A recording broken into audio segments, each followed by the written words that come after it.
welcome back to Split Decision. This week on episode 64, we're recapping UFC Vegas 98. Then we're going to predict UFC Vegas 99. Fun fact, the 99 in UFC Vegas is the number of fight card in that arena. You want to hear another fun fact? What? The next one at the Apex is UFC Vegas 100. I should have said it then, probably. Oh well. Either way, from there, we're going to huddle up with some football. Hood,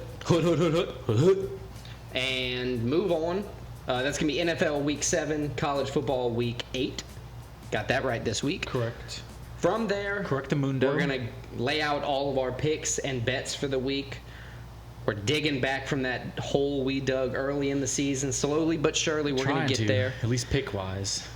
But yeah, let's jump right into the episode. As always, let's go.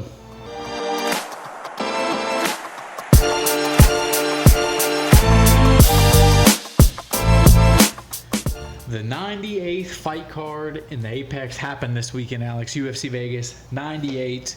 We thought we might see a new rising title contender. I put money on it. We don't have that yet. He still might be there. That's Taira. We actually do, though, because Asu, what's the Japanese fellow who's fighting Pantoja for the belt now? Asukara, or whatever his name is. So we do still have a Japanese contender. But before we get to the main event, before we get to the main card, Alex, take us back down a trip down memory lane. Down. And let's do the prelims. Yeah, all right. Clay Carpenter opened up the prelims, this fight card, with a good win. A workman-like performance. Yeah, it was a good win over Lucas Roja. Carpenter earned 2 out of his 3 takedowns. Yeah, he's Carpenter and he's a workman. I was just moving forward. It was a good one, but I was just moving forward, letting it breathe. Okay. He earned 2 out of 3 takedowns and some slicing elbows, split Rocha wide open, which led to him giving up his back and Carpenter getting the rear naked choke. That moves Carpenter to 8-0 in his career, 2-0 in the UFC. He's really building something out there. And 2 rear naked chokes in the UFC. I do like the Carpenter jokes. I don't know why I didn't go with any of them. I must have figured you would go there. Dan Argueta lost to Cody Haddon in his UFC debut. Cody Haddon won this fight by unanimous decision. Cody Haddon, recent UFC Contender Series, Dana White Contender Series alum. Yep. Argueta shot 24 takedowns and only landed 4. He couldn't hang with the striking of Haddon. It was a good showing. Cody Haddon showed a lot of skill in his debut. It made me very excited about his future. 8-1 in his career. I believe he said Dana White never has to worry about a boring fight with me. Yeah, he said if Dana White has a boring fight for me, just cut me. Yeah. Which is a pretty bold statement. I respect it. Yep. Julia Pilastri came in on short notice and took the lopsided split decision victory over Corey McKenna. While a close fight on the cards, Pilastri had mounds of success in the octagon early. She gave up the final round, in my opinion, but won the first 2 handily. McKenna landed her only takedown in the 3rd round. Pilastri moves to a strong 1-1 in the UFC. I believe this was the first of many split decisions on this card. Yeah, we're not talking about those yet. Justin Jr., I always get those mixed up even if I'm looking at them. Who even knows the difference? Junior Tafa took on Sean Sharaf. They both emptied the gas tank early, and if round 1 would have lasted any longer, I think Sharaf would have stolen the TKO victory. Enter round 2, though. The exhausted big boys, fresh off the stool and nearly out of gas. Tafa landed the heavier shots Sharaf couldn't keep up with, and somehow Tafa wins this fight by TKO. It was a weird one. They ran out of gas early. It was a weird one. I'm not surprised. I mean, it was just bound.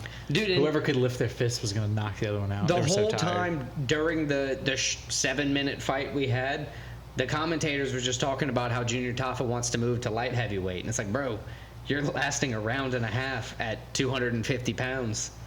That's not, your gas. Maybe being lighter would be better for him. Maybe. Either way, good win by Junior Tafa. Either way, a win's a win. It's a win. Yep. And you need that. He's 6-3 in his career.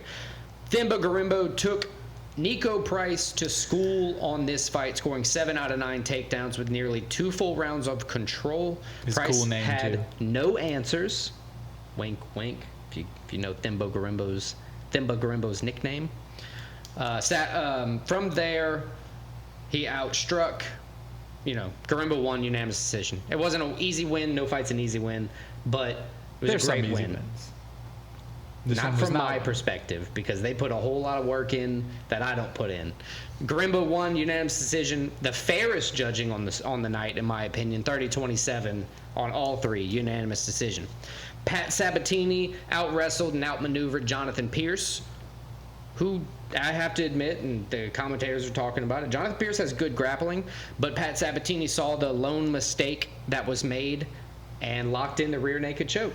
You got to be on your game at all times when you're grappling with somebody dangerous like Sabatini. Yeah, Sabatini has 12 career submission victories, so it's his favorite way to finish a fight. That's how he's trying to get there. Low damage and take you out. Ramazan Tamirov took the prelims by storm in his UFC debut against CJ Vergara. Tamirov had the speed, power, and honestly every other advantage in the cage over Vergara, knocking him out 2 minutes and 50 seconds into the first round. 5 straight KOs from Tamirov on a 10-fight win streak entering his UFC debut. This might have been the most electrifying performance of the whole card. I agree. Let's jump right into the main card. Daniel Rodriguez versus Alex, the Great White Morono. This was one of the split decisions we mentioned earlier, I think. Yep. One of 3 split decisions on the main card alone. So, of those split decisions, not of those, but of the split decisions of the night, Sal D'Amato was on 3 of them. The one that favored... Like the dissenting voice? Yeah, this one, Tatsuro Taira, and Corey McKenna. But this one is the one I think was probably one of the closer ones. I think there's an argument Moreno won this fight. I've had Daniel Rodriguez winning close, but there's an argument Moreno won this fight. Yeah, I could see that. This is one where I agree there could be, but the other two, Pilastri didn't lose that fight at all, and Brandon Royval didn't lose that fight. Yeah, I think it was pretty clear he won 3 rounds to 2, in my opinion. And for what they are, it's not the worst split decisions I've ever seen, but it's weird that they all voted, Sal D'Amato voted for Morono, Taira, and McKenna. And he's on a lot of fight cards. He's a judge on a lot of fight cards. Yeah, so suspect at least. Either way, Daniel Rodriguez defeated Alex Morono by split decision. It was a good fight. A lot of striking, close in a total output. Daniel Rodriguez had the edge in landed strikes. Daniel Rodriguez was landing that jab like crazy. Yeah. I don't want to say jab. It wasn't for points. He was trying to open things up, and he did what he needed to do. He landed his sole takedown, which obviously is going to help you win. And then was this the fight where Moreno dropped him right away? Or was that I might be confusing. Young Park got dropped right away. And I was actually going to the fridge to get a beer for that fight, and I walked back. I was like, oh, are you fucking kidding me? No, Daniel Rodriguez, this was just a good back-and-forth fight. I thought D-Rod won. Yeah, I had him slight winner as well. It aggravated me in the moment, but once it breathes a little, I do see how Morono could have won, especially watching it back. Let's move on to the next fight. Lightweights, Grant Dawson versus Rafa Garcia. The only finish of the main card, correct? Yes, only finish of the main card. Only finish of the main card with Dawson with the second round TKO of Garcia. Dawson, this was a good fight for him. Dude leveled up his striking, huh? He did. That was ridiculous. He's a young guy that... Remember, he had his loss, I believe, to Bobby Green when he was undefeated. Yeah, 36-second KO. I mean, we talked about it last week, not like a fluke, but it's one of those where you just get caught. Got caught. So and he came back his last fight. This was the second fight since then, correct? Dude, yeah. Came back his last fight, won by decision. And in this fight, he, as you said, he leveled up. Dude, I don't know what it was. He came out and he wanted to show something off. He had elbows, he had jabs, he had, everything. And not to all of that, to mention that his wife has an absolute dump truck you could bounce a quarter off of. Good for him. Good for he's gonna his wife fight. I think he said his wife fights in December. After that, he might put a baby in her. Grant Dawson, KGD has the world looking up for him. The only thing I need to actually ask you about Grant Dawson is who's next. Is he ready for a top 15 shot? I think he might at this time. I think he's They've been close. Slow rolling him. He's close to a top 15. As you said, he fought Bobby Green. I don't know if Bobby Green was ranked when he fought him. No, he wasn't. 15. He was like 17th, or it doesn't really matter if you're not in the top 15.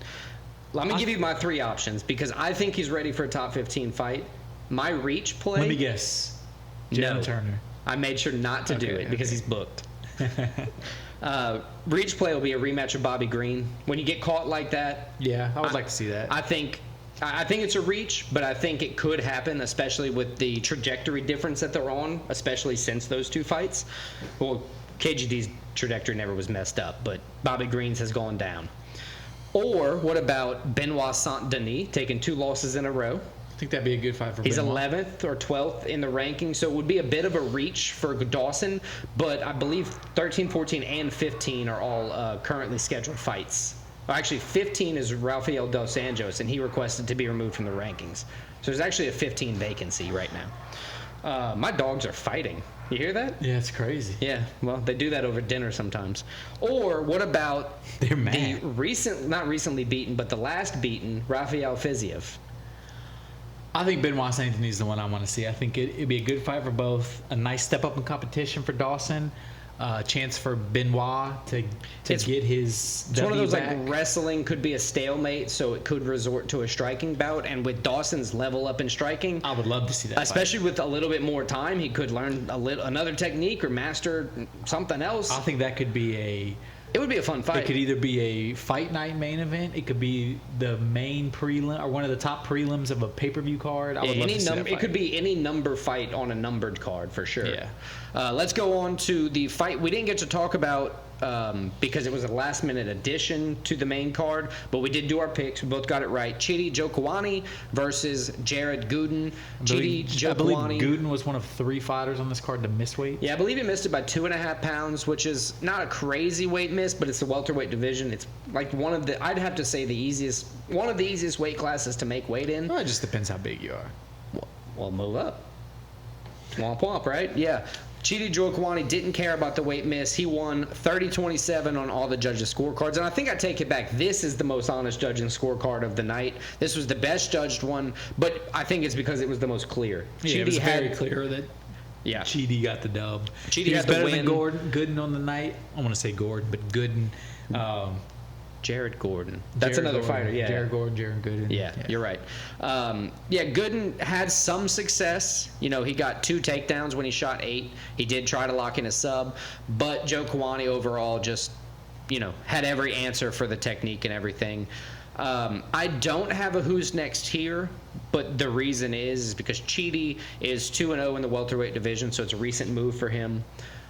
He wants a top 15 opponent.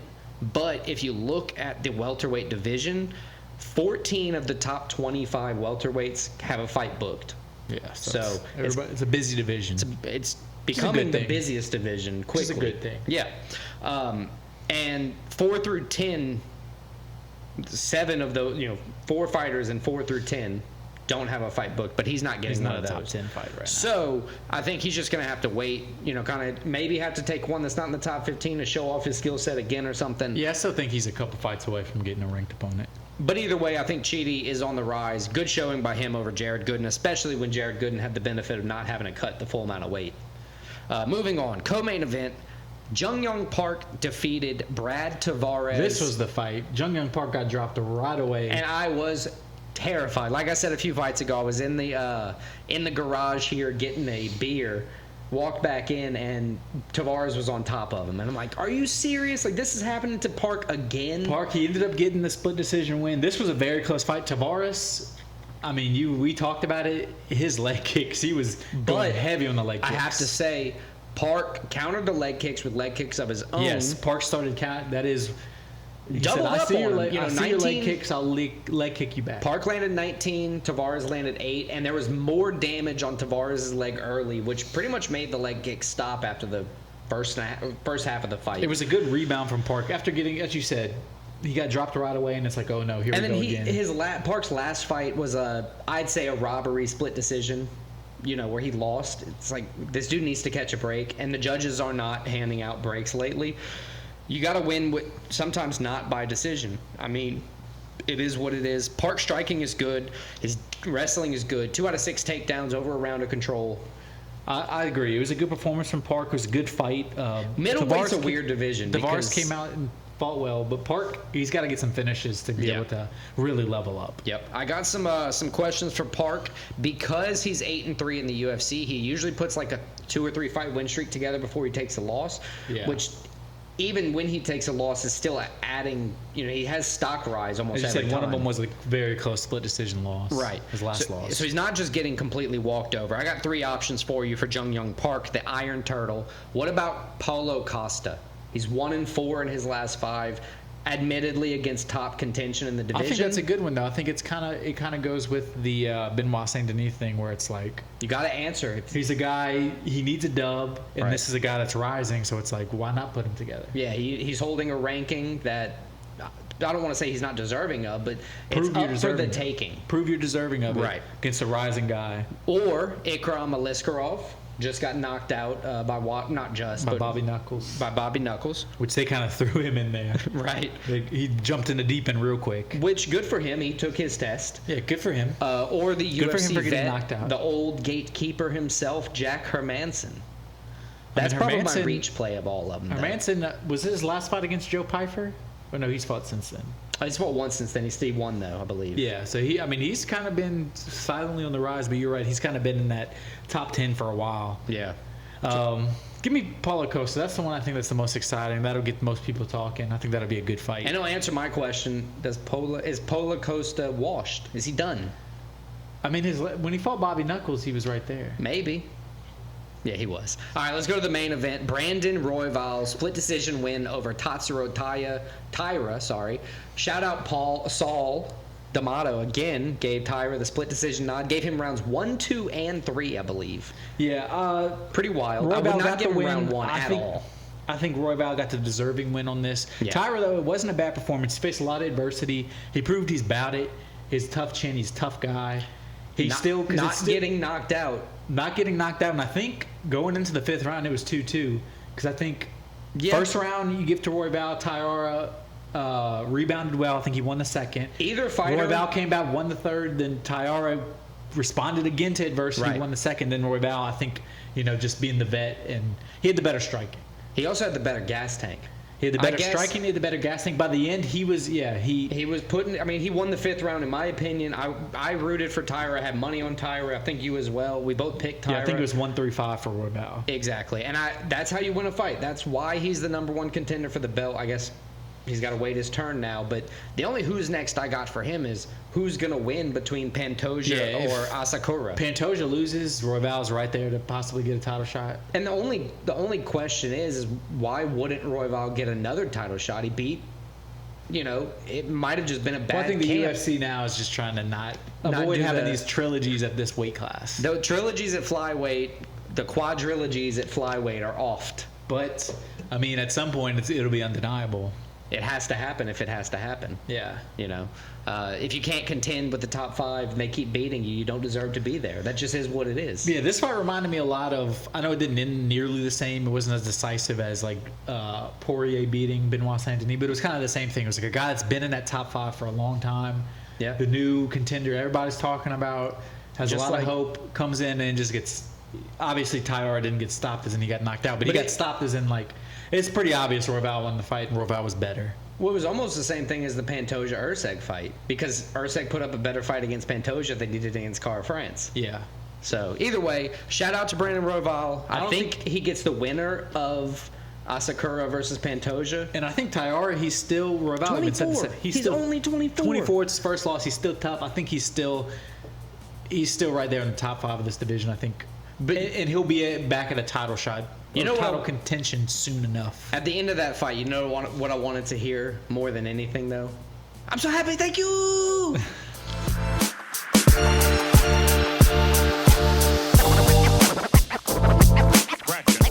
Okay, we move on from recapping UFC Vegas 98 to now previewing UFC Vegas 99 5-card main event.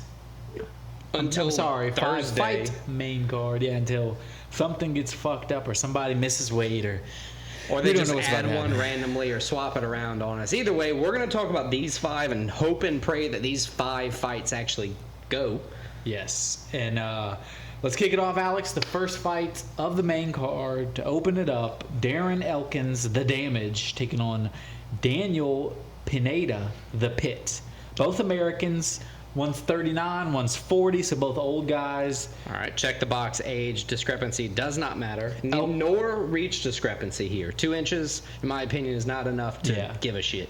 Elkins comes in 18-10 in the UFC, 28-11 overall. He's been in the UFC quite a while, actually coming off of a nice submission win. He's alternated wins and losses in his last 5 fights. Yep. Pineda, 5 wins, 7 losses, 1 no contest in the UFC, so hasn't had the most success. And he's coming off of 2 straight losses. But one interesting thing about Pineda is, as I said, 5 career UFC wins, 28 career total wins. Yeah, it's all of them by finishes. 19, he's never won by scorecard. 19 subs, 9 KOs. It's a lot. So he's a guy. He's either going to finish you or lose by decision. Yeah, you're going to pretty much. Yeah.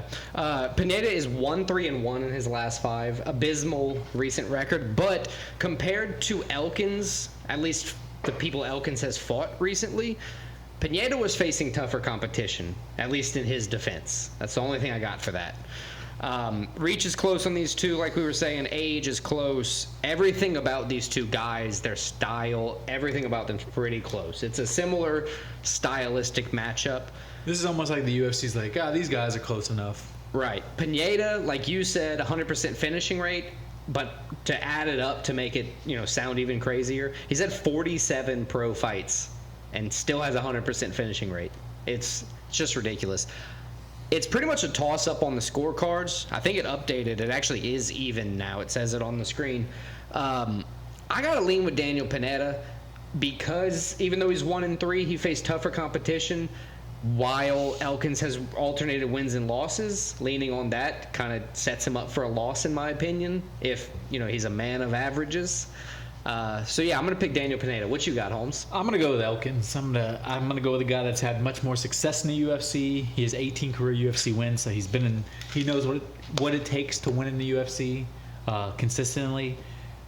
But as you said, I like adding the consistently right there because that's the one advantage he does have. This is but as you said, this is really a toss-up fight between two guys, most likely out of their primes. But I'm gonna go with Elkins with the win. Cool. Bantamweight division next up. Brady Highstand taking on Jake Hadley. You got Bam Bam taking on White Kong. Yeah, White Kong is kind of just a random. It seems like a random ass nickname. I just want to ask him, what are you implying about King Kong? So the only thing I could think of was it's like a niche video game from like the 80s called Rampage, and it was like a white King Kong ape. I think he's the white guy, and he wants to say he's. But that's the only like White Kong I could ever think of. Anyway, we digress. Highstand is 3-1 after losing his UFC debut. Yeah, 3 straight wins. Nice sub win over Garrett Armfield is his most recent win. Hadley 3-2 in his last 5. He beat Cowlin Luffren after his 2-fight loss skid, but those were both decision losses, so it. So both guys coming off wins. Doesn't necessarily mean that he lost those fights. Could just be bad judging. I think he did lose both of those fights, though. He's kind of been up and down, Hadley, in his UFC career. 3-3 record. Yeah. Seems like he can't really get a solid footing, while Highstand has been, as you said, lost his first one in the UFC, and he's won 3 straight. So he's really seen the success come out. Yeah. And only 25 years old for Bam Bam. Yeah, he doesn't have quite the striking acumen that Hadley does. Like, he doesn't strike as often. He doesn't land as often. But I can guarantee you this: he's going to shoot takedowns. Brady Highstand, if I don't want to guarantee he gets the takedown because there's been, he's only had 4 fights in the UFC. He's still young. Hadley has less than perfect defense. He's been taken down in several of his UFC fights. It's weird. This is another toss-up. Most of this card is a toss-up. One interesting Hadley, though, has never been finished. Just 3 career losses, which all in the UFC, all 3 by decision. You're right.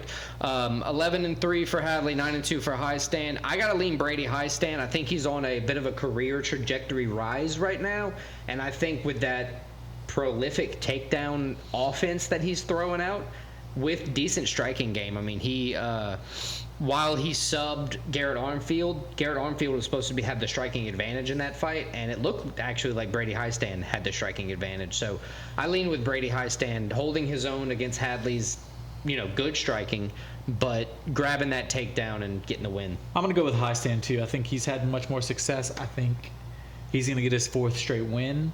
I think it's probably going to be by decision, considering Hadley. He's not a guy that gets finished ever. That's probably what I would lean as well. But I'm going high stand. I think he continues his momentum, gets his 4th straight win. Good. Charles Energy Johnson taking on Sue Maderji. All one word. Yeah. This is going to be a fun fight. The Tibetan Eagle. This is the crazy one where these two guys are flyweights, 125 pounds, they're 5'9", 5'8". Pretty close Same in exact reach. career record, 16-6, both of them.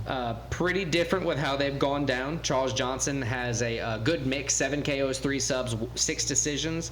Sumaderji has 13 KOs, 1 sub. I have to think that he knocked that dude down. 6 times. Yeah, he knocked him down and just... They didn't stop the fight, so he was like, all right, I guess rear naked choke. One interesting thing, his 6 losses to Sumaderji, all 6 by submission, so there's a clear game plan to beat him.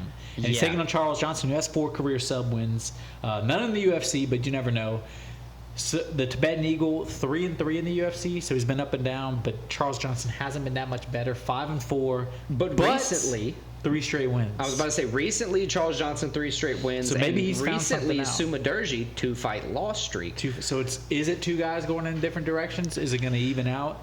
I feel like Charles Johnson got a good camp, couple good camps behind him, and I think some momentum. He's really building off of that. I think he feels good, he's fighting good, and I think he's going to keep riding that lightning. He's on the favorite, on the favorite side of the odds. It's a little bit bigger than anyone we've talked about, minus 200, minus 220, whatever it is.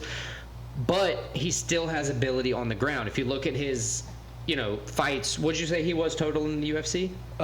Johnson is 5-4, but so 3 straight wins. 9 total fights. He's shooting a takedown 20% of the or he's landing takedowns 20% of the time. He's landing 1 out of every 3 per 15 minutes. And you're taking on a guy who that's probably going to be your clear game plan. So yeah, even if you want to do damage from the ground, I think if you're Charles Johnson, which I'm picking for this fight, I think you take him down and do damage if you don't want to sub him.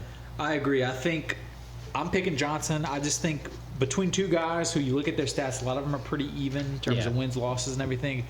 Sumaderji has a clear weakness that Charles Johnson does not have. So in that, I'm going with Charles Johnson. Yeah, I gotta agree. I say yes. Go with Charles. Everybody go with Charles Johnson. Go with Charles Johnson. Let's go main 2 fight fights before the main event. I was trying to see how I could work this. The co-main event on the bantamweight division. Robert Font taking on Kyler Phillips.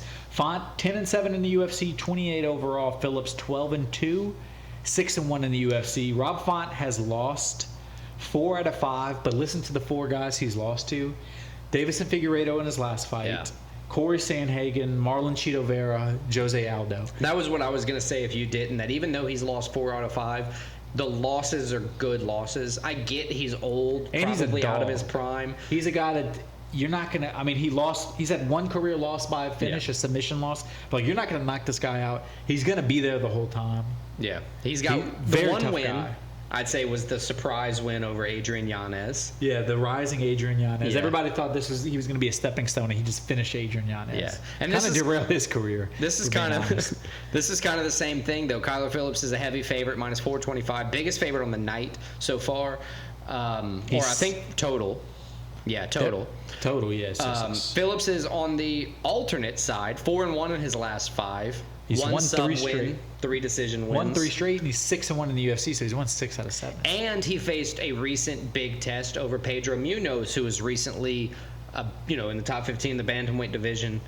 That was Kyler Fight's, largest test thus far, and he's going to keep facing them as on his rise. That was the biggest step up in competition. Right. I think Rob Font's right above that, right at that level too. So it's going to be another tough one for him.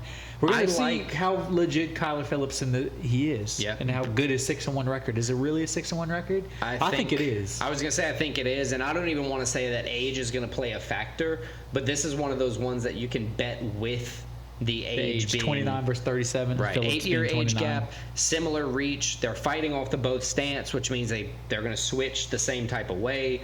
You kick them, it's going to hurt. Southpaw. Their takedown, you got Kyler Phillips leading that side. I think Kyler Phillips is going to win, minus 400. I think A lot of the favorites are going to be winning tonight. Even though there's a toss-up, the lean is going to win a lot of the times on this fight card tonight. What do you have? I agree with you. I got Phillips winning. I really like Rob Font, but I think these are two careers going in different directions.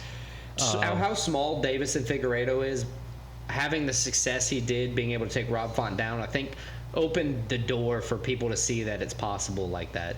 Yeah, I think Kyler Phillips continues his rise. He's going to move to 7-1 in the UFC, and he's going to present himself as a legit contender in the division. I like it. Let's go to the middleweight division for how did you say it before? The main fight, the final fight, the last fight of the night? The last fight of the main card. There you go. The middleweight division, Anthony Fluffy Hernandez taking on Michel Demoledor Pereira. That's one word you don't need a translation for. You know that means demolisher.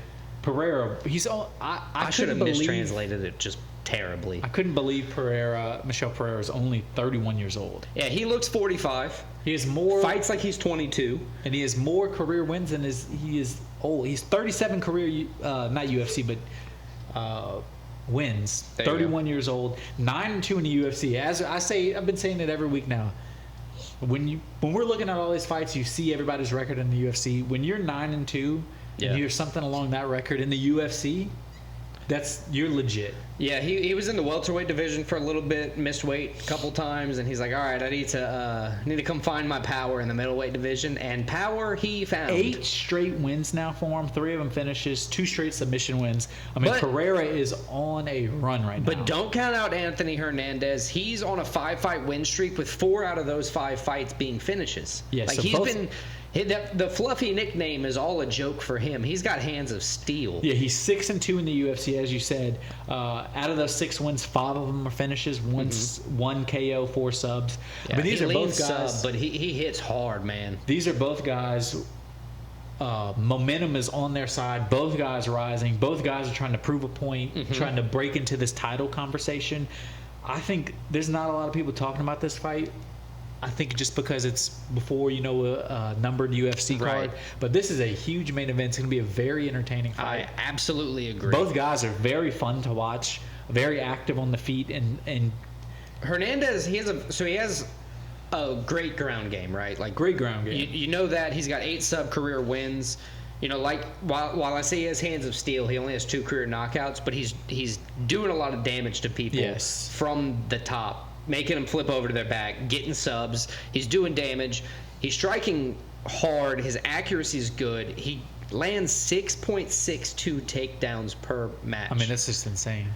But you look at the Demoledor, Michel Pereira's stats, 94% takedown defense.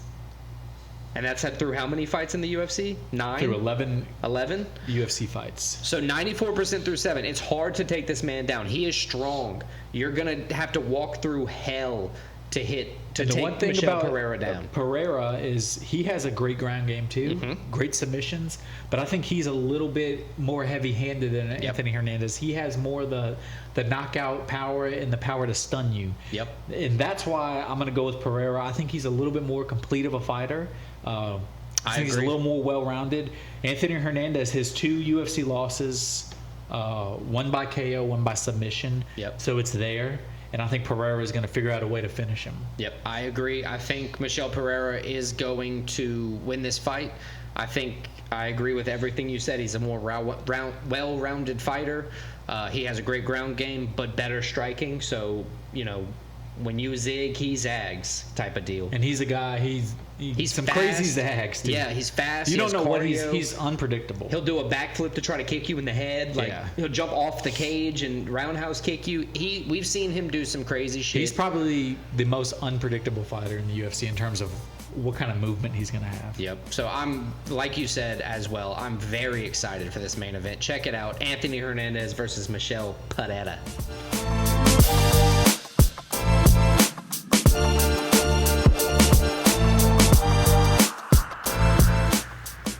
So we're back with Stakes and Takes. Let's do a college football recap, then a quick NFL recap, and then we'll jump in, give our predictions on some college football. What is it, week 8? I believe so. NFL week 7. Let's jump right in. Last week we had Texas. We both had Texas beating Oklahoma. And boy, did they beat Oklahoma. But we both thought Oklahoma was going to be a good rival. We thought the Red River rivalry was going to hold strong. It was going to be a close game. You also gave the fake news that Quinn Ewers was not starting. Yeah, that happened. Literally, I went home and it was like, Quinn Ewers is starting. Yeah, it was a last-minute decision. So, it was a last-minute decision on Tuesday. I am Donald Trump's worst nightmare now. Fake news. Moving on. We won that game, though. Texas. But yeah, Texas 34-3. Dubs for us. Just dominated OU. OU had no answer. They couldn't do anything on offense. The Nittany Lions took down the Trojans in overtime. We got lucky on this one. USC was dominating. Dude. I think they were up 20-3 or 20-6 at halftime. Yeah, it was. They were like dancing on the sideline and shit. And Penn State stormed back. Did you see it? The Penn State yes, I saw it. Tight end, 17 catches for like 240 yards. You can see my nails. They look terrible. I've been chewing them up all weekend over all these games I had to watch. They were all close, tough games to watch. Except for Texas. That was every game was close. Penn State somehow pulled it out of their ass. So, overtime win at USC. Fun fact, Texas was the only game of the 5 for college football that we picked that the favorite line covered the spread. So I believe it. Fun fact for you. Penn State missed the spread. They won in overtime by 3. Good game. Nail biter. Impressive. Ohio State lost to Oregon by 3, I believe, right? Or by 1? By 1. By 1. Ohio State, they boneheaded decision. Yeah. It would have been a very long field goal. They probably wouldn't have made it, but you got to give your kicker a chance. Quarterback slid with 0 seconds left. Thought he had time. Oregon wins. Oregon, a huge win at home. Big Ten. You know what makes me happy, though? The guy on Twitter, or X, Ohio's Tate. Yes. He had to eat like 30 peeps because that was he made a thing for every game for Ohio's season, and he lost, so he had to eat like a whole bunch of peeps. That made me feel good. Big win for Oregon, probably. Big loss for us. Probably the win. Well, I would say it's right up there with Alabama's win over Georgia's, like the most impressive win. And Alabama went and screwed the pooch the week after, so look out for Oregon this week. Yep. Number 9, Ole Miss. I had Ole Miss at loses to the Tigers. Yeah. Tigers pulled it out of their ass. Ole Miss had plenty of chances to put this game away. They couldn't. So LSU hung in there. Defense finally showed out. Nussmeier, after struggled a lot of the game, but when it counted, came up clutch, won in overtime. Ole Miss sucks. There's your time. Ole Miss has not won in Tiger Stadium since 2008. Go Tigers, fuck Ole Miss. Fair. I lost the pick. I got it right. Good job. Kansas State at Colorado. I got this one wrong. Colorado, I thought. Well, they almost did. They had like 3 minutes left. They took the lead. Yeah. It was another good game. I think what Colorado's proven, they lost this game. Kansas State won. Congrats, Kansas State. But Colorado's proven they are better than they were last year. They can compete. What Deion's son is on defense? Shiloh, he talks shit on his son. Which, if Shiloh would have played better, they probably would have won. Yeah. Like, don't miss that open field tackle. Get juked out of your knees. And your dad calls you out. But, like, I respect him. No, I respect it too. Right. He goes back to the Deion ways. It's tough love. He's going to get better. Those are obvious things where you just, you can't do, but you did it, so you just got to learn from it. I got it right. KSU won. They missed the spread by 4. Colorado lost. Close win for me. Can't be mad about that one. No, exactly. Moving on. Now we go to NFL. So I think we both went 3-2. My turn to talk. No, I went 5-0 NFL. I didn't miss an NFL pick. Oh, no, I was talking about college football. College football. Yeah, college football 3-2. NFL, my turn to talk. Buccaneers at Saints. Bucks won. They covered the spread. Got the under. You beat a rookie quarterback who was like a 7th-round pick. Yeah, we beat up on an injured team. I just warned you not to pick with your heart. Well, it looked like for a while the Saints were going to somehow pull it off. After going down 17-0, they stormed back with 20 straight points. Dude, I had a close for a while, and then in the 4th, they fell apart. The Bucks just. I had a Baker Mayfield almost had the Baker Mayfield game where it's like he's gonna fuck this up. Right. I had a 7-leg parlay. Every leg hit, but Mike Evans. I needed him to score 40 yards. He got 38, and he got 38 in like the first half. And then he went to the locker room. Yeah, he just chilled. He's like, I had to poo. So, Bucks won, Saints lost. probably one of the last times we'll be talking about the Saints this season, because as it goes further, we'll be talking more and more about the better teams, or the teams we think are going to be ending up in the playoffs. Speaking of better teams, the Ravens, we both got this one right, beat the Commanders 30-23, but it was a solid performance from Jaden Daniels and the Commanders. Yeah, dude, a rookie performance, putting up numbers like he is, putting up performances like he is, facing teams like the Ravens and holding his own for as long as the team can. It was almost a win-win because the Ravens looked good, got the win. Commanders looked good. Better than the Cowboys. They're promising. But yeah, I think the Ravens are legit. that divisional game, actually. What's that? Commanders Cowboys will be. I hope the Commanders score 70 points. My dad's a Cowboys fan. He was over here yesterday. He's pretty much done. He was like, I don't know why they paid Dak $200 million or whatever. That's the stupidest shit. Yeah, let's just move on to that game. 47-9 Lions whooped that ass. They were. But we got it right, so let's be happier than we were. The Lions were like making up plays, throwing to linemen in the game. Yeah, just doing whatever. It was crazy. Jerry Jones went on radio today and freaked out. He threatened to fire the radio host. I saw a video where CeeDee Lamb was like cleaning out Dak's locker. I think it was fake or like a joke, but either way, it was funny as hell. Most likely fake. I don't think he was doing it. But it was a good win for the Lions. Asserted their dominance over the Thanksgiving.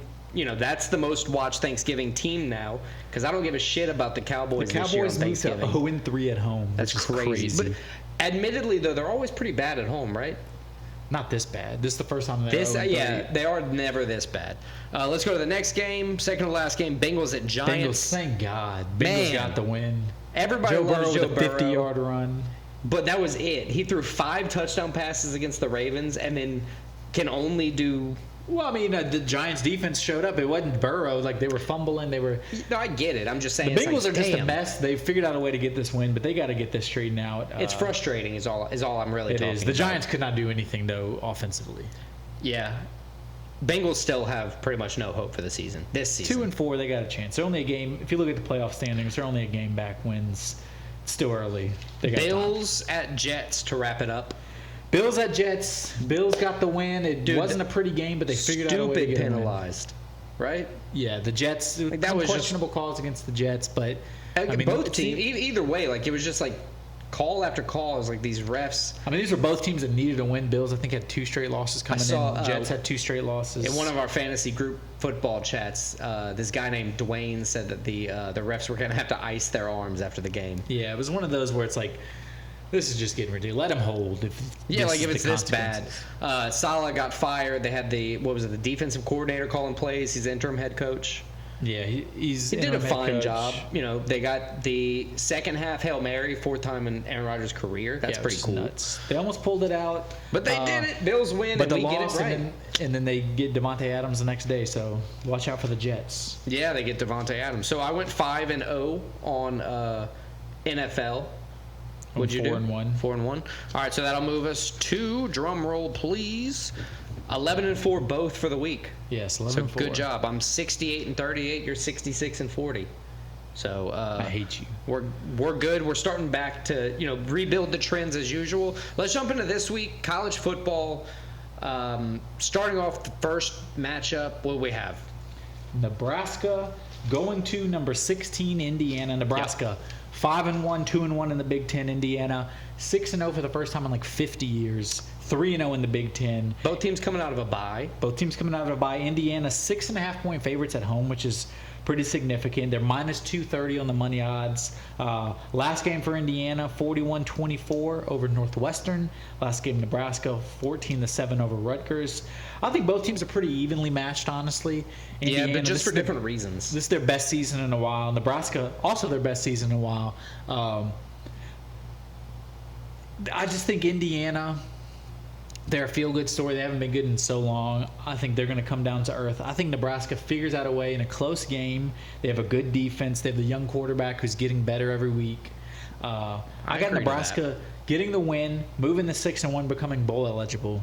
Give me the Cornhuskers. I don't agree to that. I think the quarterback for Indiana, Curtis Rourke, he's been having a great season. Protecting the ball very well. He's only thrown 2 interceptions from the season, 14 touchdowns. Nebraska's defense has been better the past few weeks. They have. But when he needs to, he can lean on Justice Ellison, the running back. 6 touchdowns, 409 yards on the ground. It's not the most but it's it's like 6 yards a carry or 5 yards a carry, whatever it is.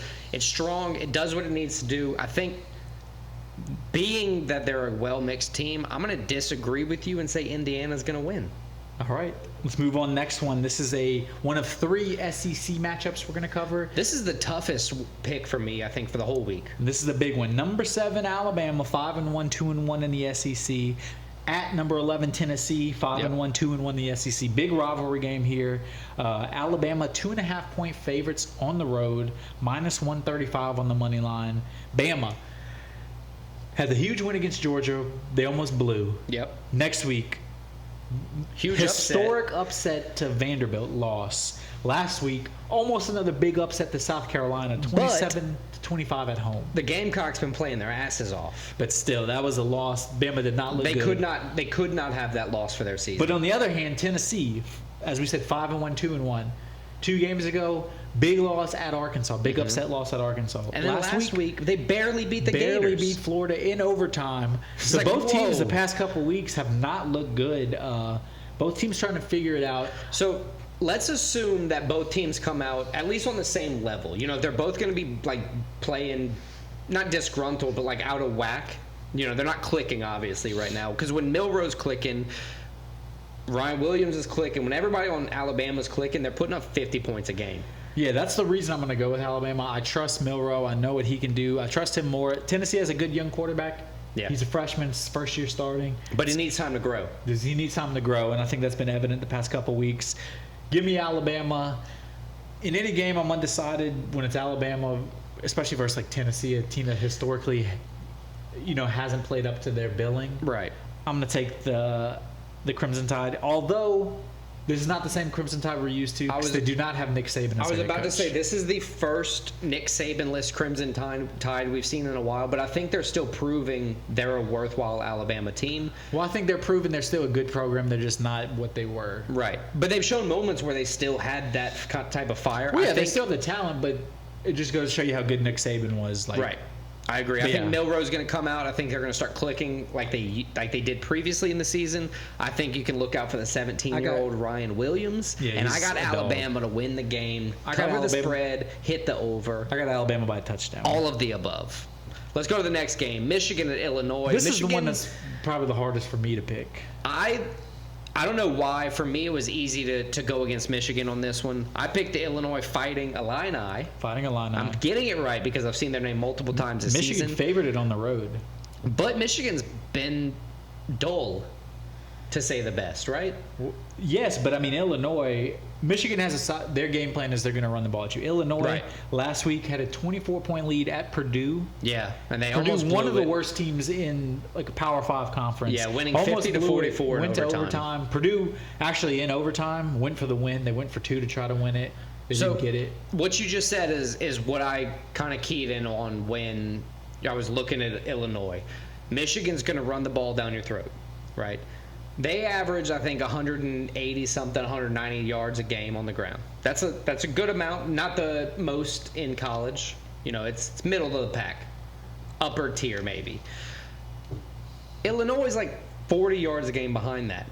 But it's a big 40 yards. I agree. But they're miles ahead in the air.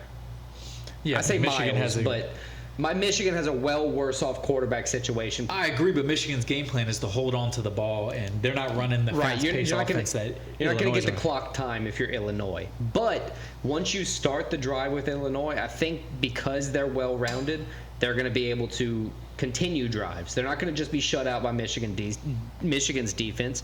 We've seen that happen with those 2 losses this season. I pick Illinois, the Fighting Illini, to beat Michigan with the home field swing on their side. I got the Wolverines. I think they go to Champaign, Illinois, and get the dub. All right, I gotta stop being an asshole this week. I'm gonna go. Let's talk LSU versus the Razorbacks. Arkansas. Number 7 LSU going to Arkansas. They're 7. They updated it. Yeah. Nice. Trap game. Arkansas's 4-2, 2-1. As we said earlier, they beat Tennessee in their last game 2 weeks ago. LSU coming off their biggest win of the year against Ole Miss at home. It was a tough game. It's a tough game, yeah. LSU's 2.5-point favorites at Arkansas. This has historically been a tough place for LSU to play. but they're slight favorites in the game. I think this is going to be a nail-biting, close game. Yeah. But I think the Tigers have a little more on offense than the Razorbacks do. I think their defense is starting to put it together. Weeks is a fucking dog. Yeah, he is. So give me the Tigers over the Razorbacks. Man, Arkansas has been in close competition with every team but week 1 when they beat Arkansas Pine Bluff 70-0. Yes. Since then, I don't want to say it's been downhill for them, but it's been like very contentious games almost for no reason. You know, playing down to their competition, but also playing up. They've had highlights, but they've also had bad starts. I think LSU, as much as I've, shit on them, not shit on them, but thought they were going to lose a few times this season, they pulled it out every time. The offense has shown that the offense is that type again. It's going to be that high-powered, even though they give up some scores. Not quite as much. But the defense has shown a lot better in recent weeks. It held its own a lot better, even though they've given up scores, they've given up way less yards. So I agree. I think LSU is going to win for the second to last game for our college football. And then the last one is the game of the week. Number 5, Georgia. The Georgia Bulldogs going to number 1, Texas. I think we're going to find out a lot about Texas in this game. Georgia 5-1, 3-1 in the SEC. Texas 6-0, 2-0 in the SEC. Georgia coming off of a lackluster win against Mississippi State, one of the worst teams in the SEC, 41-31. It was a close game for no reason. I don't think it was ever in doubt, but Georgia just let them hang around a little bit. Yeah, what's Carson Beck doing lately? I've never been a big Carson Beck fan, if I'm honest. I mean, Texas, as we said earlier, they beat the shit out of OU in a game that's usually close between two rivals. Everything is saying Texas. Everybody's talking about Texas. The hype on Texas is up very high right now. That's the only thing giving me a little pause right now. Why? Because there's some college kids? Because there's some college kids, and I know Georgia's using that as motivation. Georgia has been a good team for the past 5 years. Yeah. Texas has only recently, in the past couple of years, been at this level. With only one loss, Georgia's fallen far, though. They have, but I think... they went 29 games prior to this season without a loss or something crazy. But I think that's... And now with one loss, everybody's counting them out. I think that's what you're saying. Motivation for the Georgia Bulldogs. And because of that, I'm convincing myself I'm picking the Georgia Bulldogs. I think everybody's telling you to pick Texas. Everything's saying Texas. I think Georgia's going to feed... We got to change. I think Georgia's going to feed into that. I don't like Georgia, but I think they're going to come out...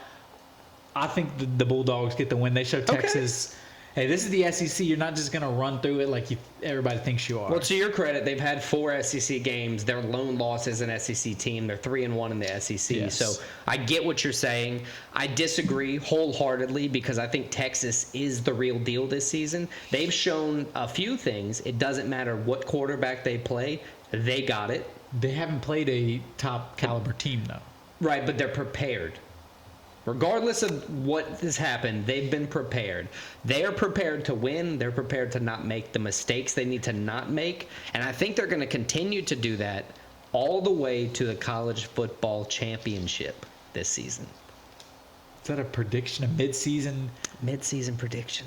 Yeah, Give me the Bulldogs. I got Texas winning. You got the Bulldogs. We don't agree. We don't disagree on much. But one of us got to win, especially in a college game. Let's go to the NFL. Yeah, we got 5 NFL games now. Texans at Packers. Green Bay is currently favored at home by 2.5, so they got the home field advantage. Over under 47.5. Pretty much toss up on the money line. Texans got Joe Mixon back, playing well with Stephon Diggs. Yeah, Nico Collins, I think, is still going to be out, but Tank Dell replaced him quite well. And as a team that's 4-1 now, they probably played one of their best games last week. 4-1 with their only loss to the Vikings. The only loss to the Vikings. They had some close games where people were like, poo-pooing them, but they played pretty well against the Patriots last week. Yeah, but 41-21 against Drake May. On the flip side, the Packers 4-2 dominated the Cardinals. I feel like nobody's talking about the Pack. I feel like both of these teams nobody's really talking about. So one of my fantasy leagues, I drafted Jordan Love to replace Aaron Rodgers, and I just was never excited about him. So I traded him off for a first, drafted Caleb Williams. He's pretty good. And he's a damn good quarterback, regardless of fantasy purposes. Knowing that I traded him makes me want to look out for him. He is a damn good quarterback. He missed maybe a game this season or something, earlier with a light injury, concussion, whatever it was. But him, Jaden Reed, Romeo Dubes got back in good graces after getting suspended. Dude, forget Christian Watson in the scheme of things, because Dubes was like the intended guy to be number one over there, and he just had some personal conduct issues that happens to the best of them. Des Bryant, hashtag. Antonio Brown, hashtag. But yeah, I got the Packers winning the game. I think they win at home. I agree. Packers are going to win. I think the Texans are good, but the Packers have really everything, especially with Josh Jacobs. The whole offense is kind of clicking. Let's move on. Next game, I think it's it's a game between two of the most complete teams in the NFL. Division rivalry, NFC North. The 4-1 Lions, who are 2-0 on the road, taking on the 5-0 Vikings, 3-0 at home. Surprise from Sam Darnold being... Sam Darnold has been on fire. I would say... So is Jared Goff, though. Firmly in the top, 4 MVP hunt. Definitely. Yeah. Lions, as we talked about earlier, fresh off of the ass whooping to the Cowboys in Dallas. But Vikings had a week off after a London trip. That was what I was going to say. Beat the Jets. Now, that's a great thing. You come off of bye after a London game, which means you actually don't have jet lag. You get to rest. You get to game plan for a great Lions team for 10, 11 days. And before you face them, that's awesome, especially with Aiden Hutchinson breaking his fibula and tibula. I agree, but as a team that's early in the season and you're hot, do you want the early bye week? Do you want to keep your momentum going? Well, I mean, you know how I feel about a college week 3 bye. I think it's the stupidest shit in the world. Just make one whole week of no college team playing instead of that, if that's the case. But I think the Vikings are staying hot. You got the best wide receiver in the NFL in Justin Jefferson. You got a strong team with the Vikings overall. After not having to spend a whole bunch of money on a quarterback or, draft and rely on that guy, you got a steal in Sam Darnold, and he's performing like he means it. He's doing the Geno Smith thing right now. He is. The Baker Mayfield thing. And I think the Vikings, especially at home, they're going to have all the fans in the stadium for them. I think they're going to go 6-0, 4-0 at home.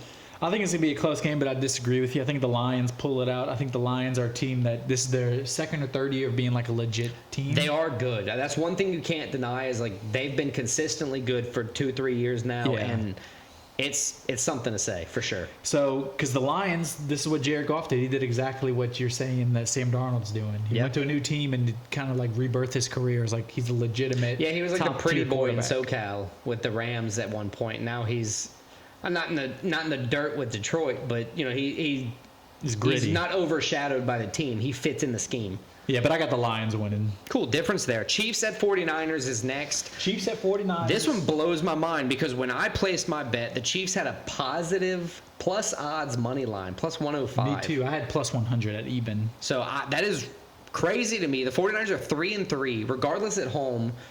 They have a 1.5, 2-point spread, over under 47. It's not crazy. It's not, the most or anything.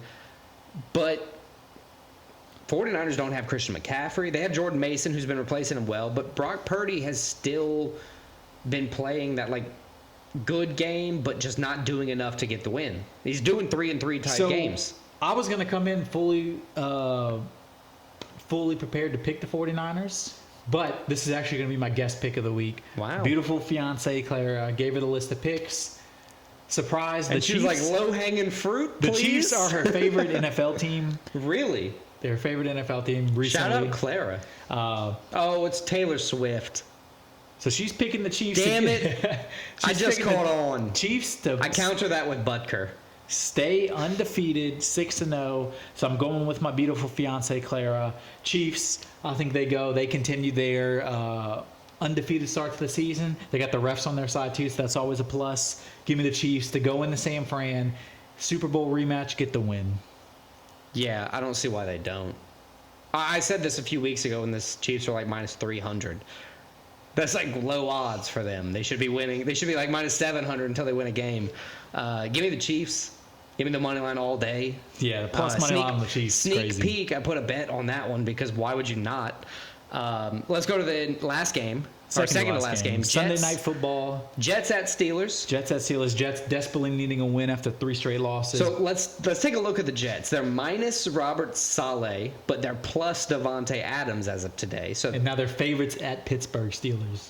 who are 4-2. Yeah, because this Pittsburgh Steelers, regardless of how decent they've been doing at 4-2, they still have the mistake-driven Justin Fields. Yeah, but Tomlin hinted at possibly Russell Wilson being the starter this week. That doesn't help. We'll see. You if saw that him helps. in Denver last week, right?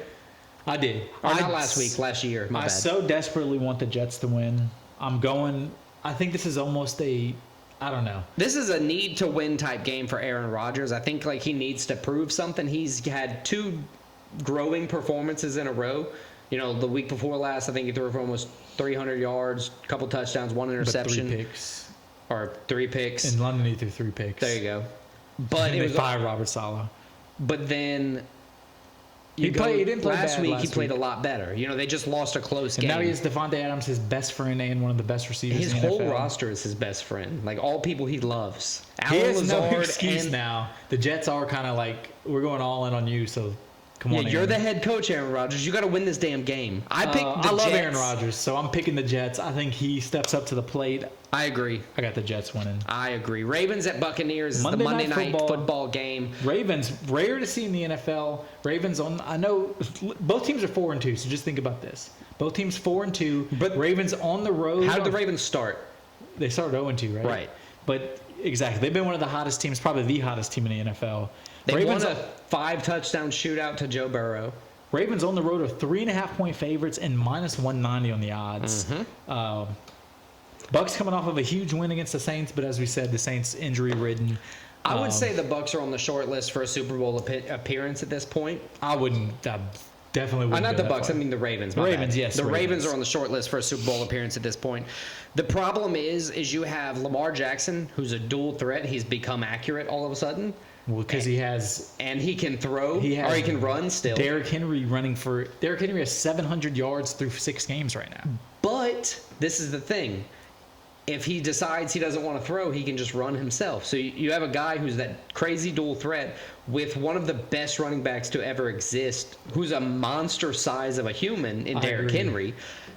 It's hard to beat that. I saw something that this year, because they track how fast players go, Derrick Henry has the second fastest clock speed in all the NFL for any player at any point. And he's 6'10". Yeah. It's ridiculous. He might not be 6'10". I think the Ravens... He's so tall, though. I think the Ravens, they're my Super Bowl pick right now. They're playing so much better. For them to have a similar record to the Chiefs, having a couple losses, but having... And they lost that close game to... I think they're just figuring it out. Yeah. Give me the Ravens all day in Tampa. I think agree. Tampa's not a hard place to play. It's a nice area. Yeah. Nice stadium. There's going to be a lot of Ravens fans. Wait, is it still a nice stadium? Yes, it is. Give me the Ravens. All right, Ravens just with checking. the dub. I agree. Ravens going to win. All right, let's go to our total standings for the season to wrap up the episode, and then we'll jump into our bets for the week just to give you everything. You want to run through your total picks after that? Yes. All right, cool. Yes. So I'm 68-38 in total picks. Christian, you're 66-40, so I have a slight edge on you there. I'm going to edge you. We both went 11-4 last week, so that's good performances there. I'm 22-18 in overall bets. You're 19-21 in overall bets. You went up 1.2 units to be exact last week. I went down 0.7, both in the 3-2 situation. Yeah, the plus odds on LSU helped me a lot. They did. That's the sole reason you went up, because we matched 2 of the other bets we had that both won. But yeah, this week I have Brady High Stand money line -158, 2 units. Charles Energy Johnson money line -235, 2 units. LSU money line -137. Green Bay money line -156. And Kansas City money line +105. All 2 units on my bets this week. Christian, my boy, what you got? All 2 units for me too. Alex actually made a change on my bets too, so just listen closely. I got Michel Pereira money line at +115. I got High Stand money line at -150. I got LSU -2.5 points at -110. Mm-hmm. I got the Georgia Bulldogs money line +150, and then I have the Jets money line -125. All 2 units as well. Nice. I like them. All right, what about your total picks for the week? Let's run through your 5 UFC if you got them, and then we'll run through the 10 football and leave. I'll just give you everything right now, Alex. Yes, sir. Give me everything you got. Michel Pereira, Kyler Phillips, Charles Johnson, Brady High Stand, Darren Elkins, Nebraska Cornhuskers, Alabama Crimson Tide, Michigan Wolverines, LSU Tigers, Georgia Bulldogs, Green Bay Packers, Detroit Lions, Kansas City Chiefs, from my beautiful fiance Clara, New York Jets, and the Baltimore Ravens. Nice. So just a heads up, Christian is overall like 62.4% for over a year's worth of picks. So if you want to follow those, expect him to miss like 3 to 4 picks. Just saying. My picks: Daniel Pineda, Brady Highstand, Charles Johnson, Kyler Phillips, Michel Pereira, Indiana, Alabama, Illinois, LSU, and Texas. Those are college football. And then for NFL, I'm going to go with the Packers, the Vikings, the Chiefs, the Jets, and the Ravens. I'm like 64.1%, so I'll probably miss the same amount, maybe one less than you. We're close. But yeah, that's everything we got for you this week. Check us out next week. What are we looking at? We got episode 65, so that's going to be, we're going to cover football as usual. We got a numbered UFC card next week, UFC 308, Taporia versus Holloway. Man, I need Holloway to win that fight. Shut that fucking Spanish dude up. Me too. And then we're going to recap the football on UFC we picked this week. So check it out, episode 65. All right. Like and subscribe. Thanks.